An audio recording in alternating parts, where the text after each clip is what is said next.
Morning students, class 10 का देखो नया चैप्टर कन्यादान का प्रथम 9 पंक्ति आज का हमारा टॉपिक है, जो आपके हाथ एग्जाम में भी है। देखो मैं यहाँ प्रथम 9 पंक्ति को आप लोगों के समक्ष लिख भी दिया हूँ। क्या है देखो, कितना प्रामाणिक था उसका दूध लड़की को दान में देते वक्त, जैसे वही उसकी अंतिम पूंजी हो। लड़की अभी सयानी नहीं थी, अभी इतनी भोली सरल थी कि उसे सुख दुख का आभास तो होता था, लेकिन दुख वंचना नहीं आता था। पाठिका थी वह धुंधले प्रकाश की, कुछ तुकों और कुछ लयबद्ध पंक्तियों की। इन पंक्तियों के माध्यम से या हम कह सकते हैं कि जो कन्यादान चैप्टर है उसमें कवि ने क्या कहने का प्रयास किया है, कम आयु की लड़कियों का जब विवाह हो जाता है उस समय जो माँ लड़की की विदाई के वक्त क्या एक शिक्षा देती है ना, उसके बारे में यह संपूर्ण कहानी कविता है। देखो क्या है, पहला पंक्ति में ये देखो, इससे पहले थोड़ा शब्दार्थ को देख ले पहले, है ना। तो शब्दार्थ में आप क्या है, इसमें ऐसा कुछ कठिन शब्दार्थ आप लोगों के समक्ष नहीं है, फिर भी एक दो शब्दार्थ को मैं आप लोगों के सामने लिख दे रहा हूं। उन शब्दार्थों को आप लोग अच्छी तरह से पढ़ लेना। जैसे मैं यहाँ एक लिख दे रहा हूं शब्दार्थ सयानी। सयानी का अर्थ है समझदार, ठीक है। दूसरा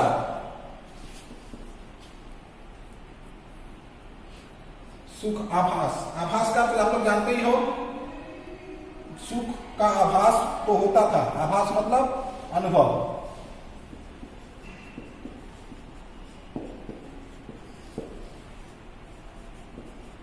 है ना, ठीक है। उसके बाद आप देख सकते हो, लेकिन पाठिका, पाठिका का एक अर्थ हम बता दे रहे हैं आप लोगों को। पाठिका का अर्थ होता है पढ़ने वाली,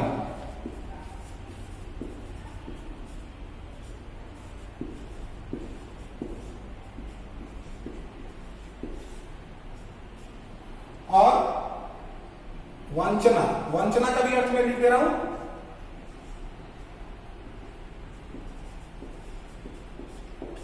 वंचना का अर्थ पढ़ना,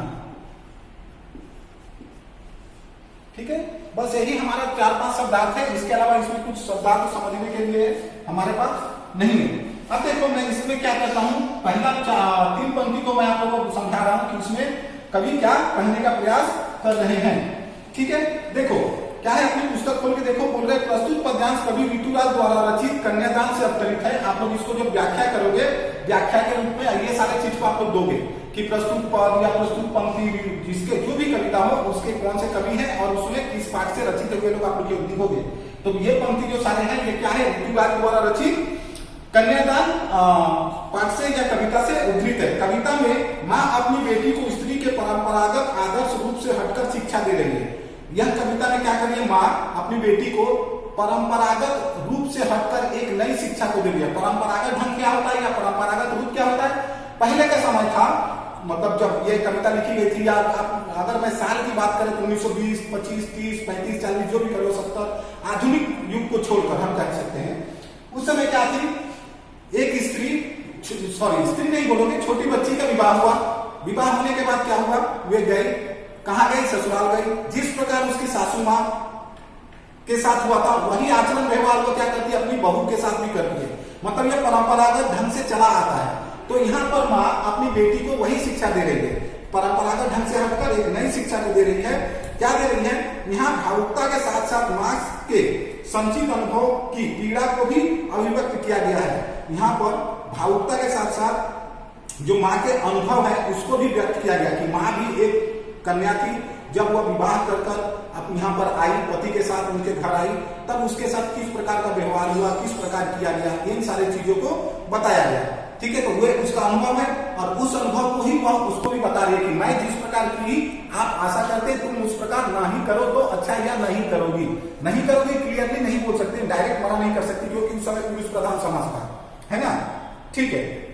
यहाँ कवि ने माँ के मन स्थिति के चित्रण करते हुए बताया है कि कन्यादान करते समय लड़की की माँ का दुख करुणा पूर्ण और स्वाभाविक था। कन्यादान करते समय जो उसकी माँ थी उसका दुख क्या था, करुणामय और स्वाभाविक था, क्योंकि एक बच्ची को जितने दिन तक आप घर में लालन पालन करोगे और उसका अचानक विवाह हो जाएगा, आपसे दूर जाएगी तो क्या होगा, जाहिर तौर पे थोड़ा तो दुख होगा ही, ये तो स्वाभाविक है, दुख होना स्वाभाविक है। उसे ऐसा लग रहा था जैसे उसकी वही लड़की संपूर्ण जीवन की संचित संपत्ति, अंतिम धन हो। माँ को ऐसा लग रहा था कि वह जो लड़की थी उसकी अंतिम धन वही थी, संचित, आज तक वही यही धन को संचित की थी, पर आज क्या हो रहा है, उसकी विदाई हो रहा है, जिसे आज वह क्या कर रही है, दूसरों को सौंपने जा रही है। बेटी माँ के सबसे निकट और सुख दुख की साथी होती है, इसी कारण उसे अंतिम पूंजी कहा गया है। यहाँ पर कभी कहते हैं कि लड़की यानी बेटी माँ के सुख दुख के साथी होती है, हर एक सुख दुख में वह क्या करते हैं, माँ के साथ रहती है, इसीलिए यहाँ पर लड़की को क्या कहा गया है, माँ का अंतिम पूंजी कहा गया है। माँ के लिए अंतिम पूंजी क्या है, वह उसकी लड़की ही है। ठीक है, दूसरी पंक्ति में देखो क्या है, माँ की दृष्टि में लड़की अभी समझदार नहीं हुई थी, लड़की अभी सयानी नहीं थी, माँ सोचती है कि अभी समझदार, मेरी लड़की अभी समझदार नहीं हुई थी, वह अभी इतनी भोली और सरल थी कि जीवन में आने वाले सुखों का तो अनुभव कर सकती थी, लेकिन दुखों को पढ़ना सहन करना उसकी बस की बात नहीं थी।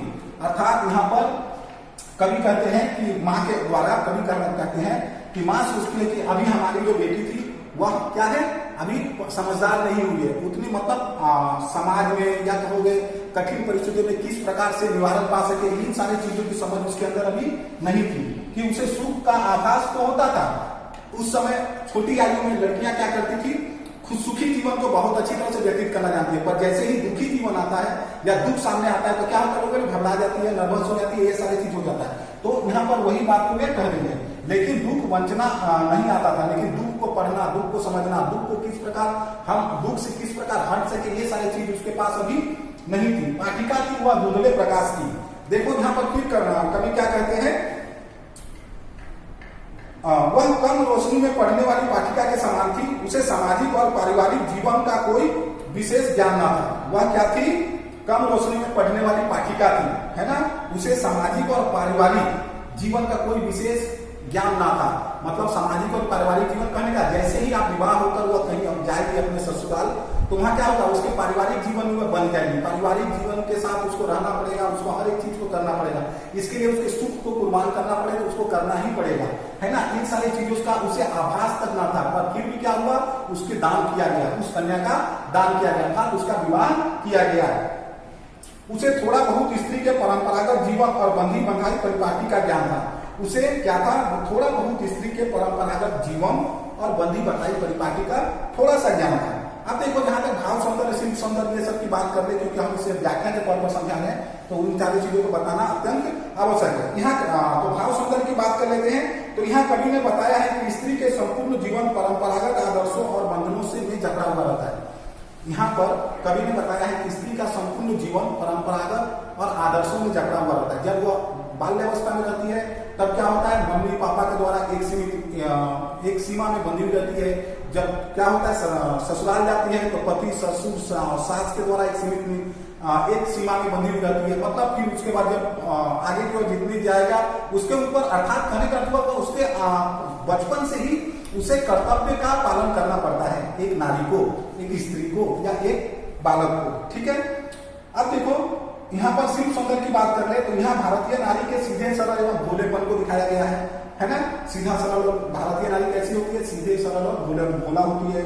यहाँ आत्मीयता का भाव प्रकट हुआ है। आत्मीयता का भाव मतलब हमारे अंदर, माँ के अंदर जो कन्यादान के समय जो दुख हो रहा है, जो कष्ट हो रहा है, उसको दिखाया गया है। अब वंचना क्षेत्रीय बोली का शब्द है, और वंचना क्या है, यूपी बिहार ये जो क्षेत्रीय बोली है वहां की, उसका शब्द है। तो आशा करते हैं आप लोगों को प्रथम 9 पंक्ति ये समझ में आया। नेक्स्ट जब हम आएंगे तो अंतिम जो पंक्ति बचा हुआ है कन्यादान का, उसको हम आप लोगों को समझ लेकर आएंगे। तब तक इन सारी चीजों को आप अच्छी तरह से पढ़ ले, और ये व्याख्या अच्छी तरह पढ़ें। व्याख्या पढ़ने के साथ, अच्छा व्याख्या के साथ साथ आप लोग शब्दार्थ को भी अच्छी तरह से याद करेंगे, है ना। शब्दार्थ याद करेंगे तो व्याख्या अपने आप ही समझ में आ जाएगा। ठीक है, नेक्स्ट वीडियो में फिर मिलते हैं, तब तक थैंक यू, धन्यवाद।